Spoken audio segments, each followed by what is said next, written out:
The 10th, 2018, this is for Unit 4, Vet 406, and I will be placing catheter into our patient. So what I will be doing first, I need to sanitise my hands because I will not be using gloves. Best practice is to use gloves, however it is a lot harder to do. So you sanitise.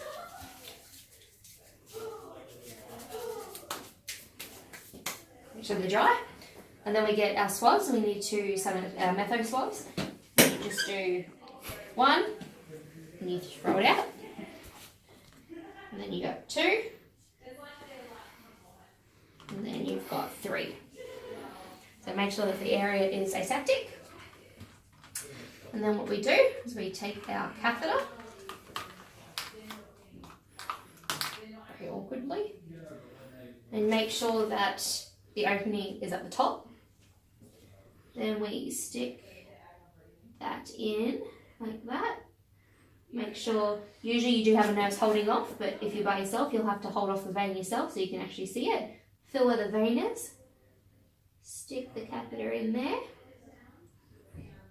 Once you get draw back of blood, then you push it in, and then you hold that off, making sure you don't touch the incision site. Then you push this away so you make sure that no one actually gets stabbed. Then you take your stopper, stick that in, and that actually holds it then. So then you get your tape and stick it underneath, and then you wrap it around.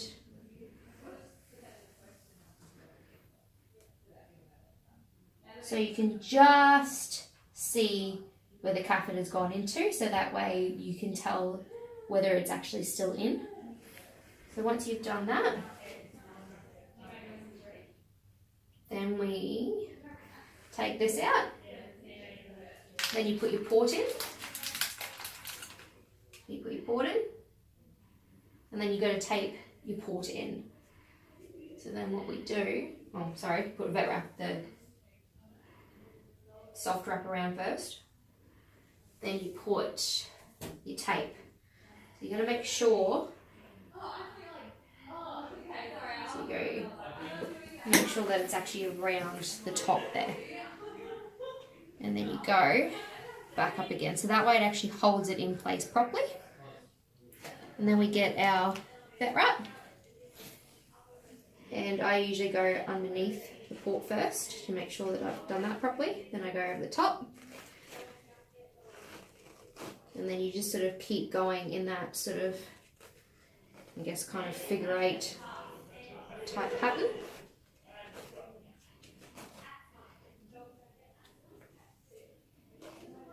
And then you just rip that off. And that's it there.